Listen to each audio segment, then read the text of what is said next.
Hai, perkenalkan nama saya Sabina Faustina Sianturi dengan NPM 24110095. Di video kali ini saya akan mengerjakan dua soal menggunakan SPSS untuk memenuhi tugas mata kuliah UAS, statistik, dan probabilitas. Oke, langsung saja kita buka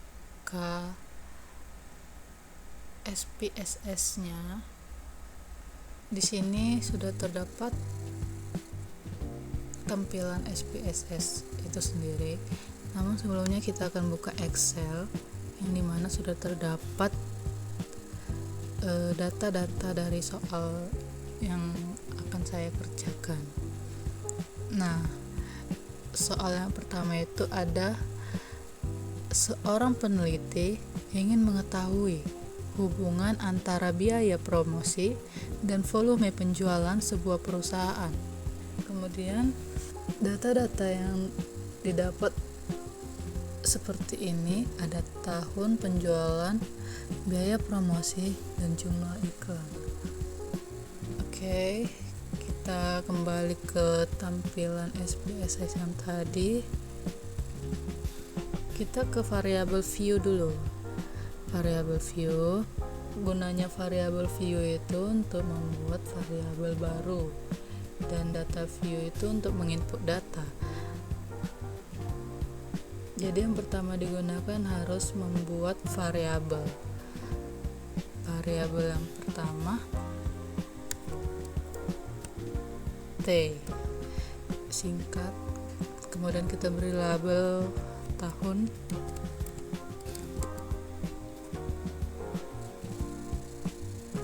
Desimalnya kita buat 0.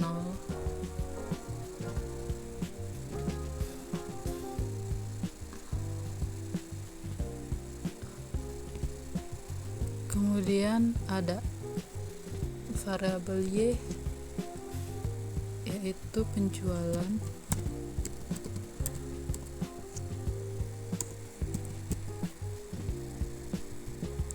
Kemudian ada variabel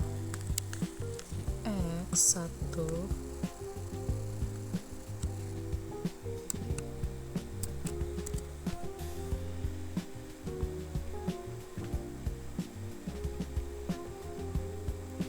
sini juga kita buat biaya promosi.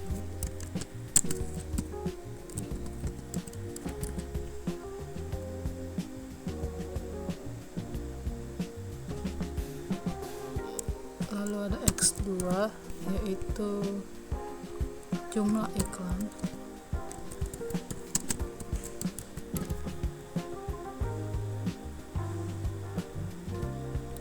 Oke. Kemudian kita klik data view. Nah, di sini sudah ada kolom-kolomnya T, Y, X1, X2. Lalu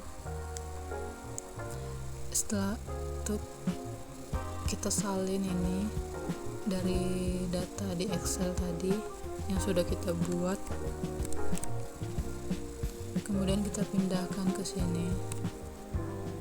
Kemudian kita klik analyze, terus analyze, lalu deskriptif, statistik, kemudian explore. Kemudian pindahkan variabel penjualan, biaya promosi, dan jumlah iklan ke dalam dependent list.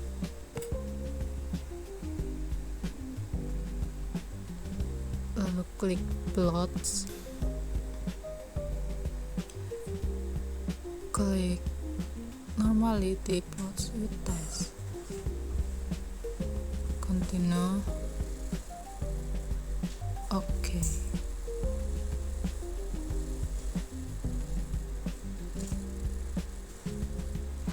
Ini dimuat. Nah, di sini sudah terdapat tabel hasil uji normalitas dengan kolom Mokurov, Smirnov. Kemudian dari hasil tersebut kita dapat melihat pada kolom Kolmogorov, Smirnov, dapat kita ketahui bahwa nilai signifikansi untuk penjualan sebesar 0,200, untuk biaya promosi sebesar 0,200 juga, dan jumlah iklan juga 0,200. Nah, karena signifikansi untuk seluruh variabel lebih besar dari 0,05, dapat disimpulkan bahwa data pada variabel penjualan, biaya promosi, jumlah iklan berdistribusi normal sehingga memenuhi syarat untuk dilakukan uji parametrik atau one sample t-test. Kriteria pengujian: jika signifikansi lebih dari 0,05, maka H0 diterima atau data berdistribusi normal. Jika signifikansi kurang dari 0,05, maka H0 ditolak atau data tidak berdistribusi normal. Jadi kesimpulan dari hasil berikut dapat kita lihat pada kolom Kolmogorov, Smirnov, dan dapat diketahui bahwa nilai dari signifikansi untuk penjualan yaitu sebesar 0,200, untuk biaya promosi sebesar 0,200, dan jumlah iklan sebesar 0,200. Nah, karena signifikansi untuk seluruh variabel lebih besar dari 0,05, maka dapat disimpulkan bahwa data pada ketiga variabel tadi berdistribusi normal. Maka H0 diterima sehingga memenuhi syarat untuk dilakukan uji parametrik atau one sample t-test. Oke.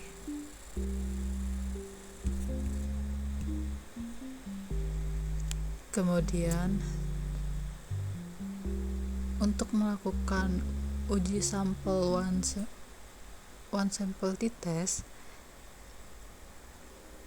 nah misalkan peneliti tadi ingin mengetahui apakah rata-rata penjualan berbeda dengan target perusahaan sebesar 150 juta rupiah. Ini tadi data penjualan. Yang ini Y tadi data penjualan. Test value-nya 150. Kita buat test value-nya 150. Nah, hipotesis H0 sama dengan 150. Rata-rata penjualan sama dengan target perusahaan sebesar 150 juta. H1 tidak sama dengan 150. Atau rata-rata penjualan berbeda dengan target perusahaan sebesar 150 juta. Oke, kita lihat, kita kembali buka analyze, kemudian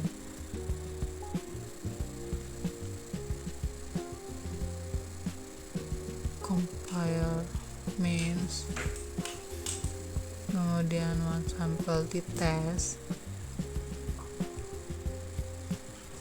Kita pindahkan variabel yang penjualan ke kotak test variabel, dan pada test value-nya kita ubah ke 150, yaitu target penjualannya.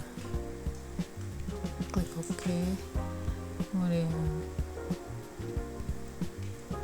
Di sini akan ditampilkan dua variabel, dua tabel yaitu one sample statistik dan one sample test. Nah,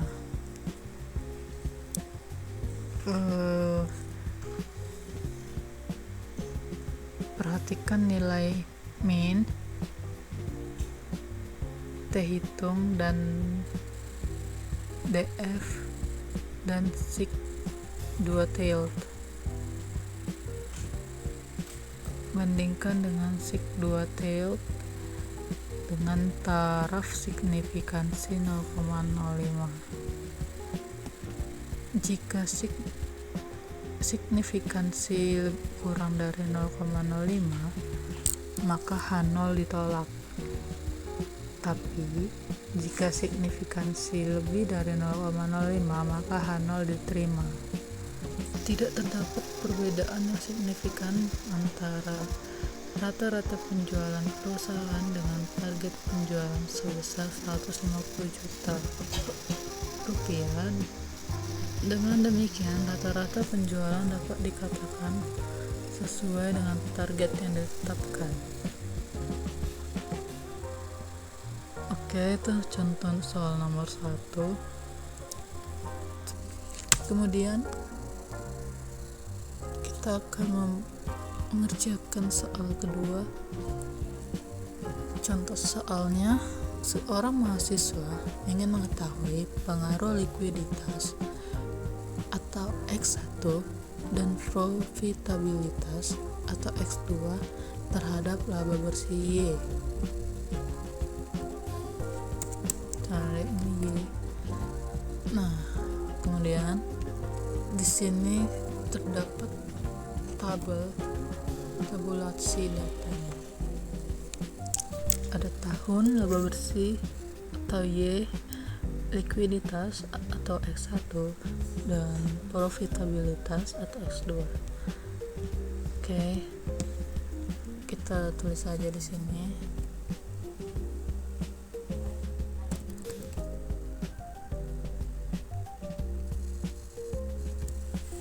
Sini X.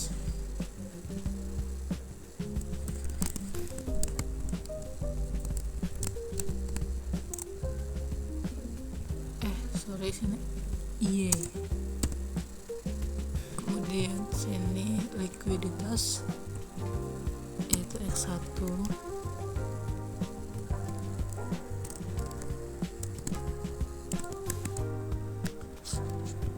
Sini X2 profitabilitas.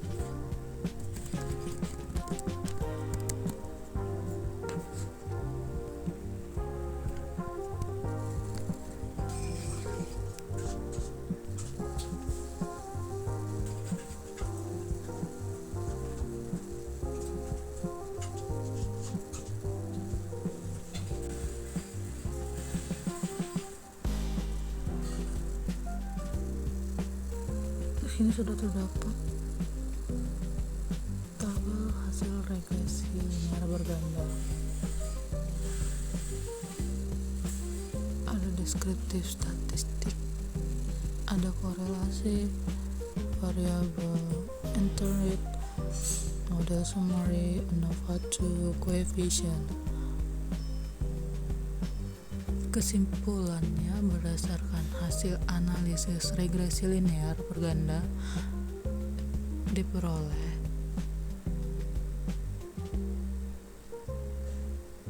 Y sama dengan min 2,960 tambah 0,045 tambah 4,526. Persamaan tersebut menunjukkan bahwa variabel X1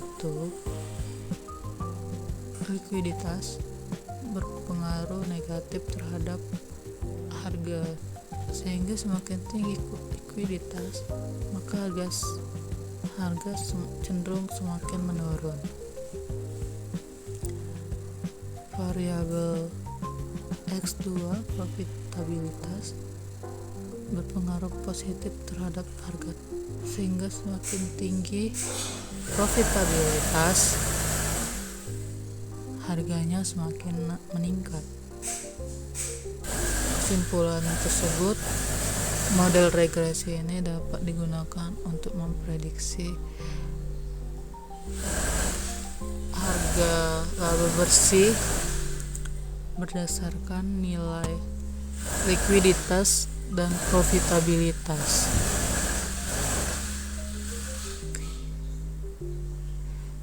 Sekian video yang bisa saya buat. Jika ada kesalahan kata, saya mohon maaf. Terima kasih.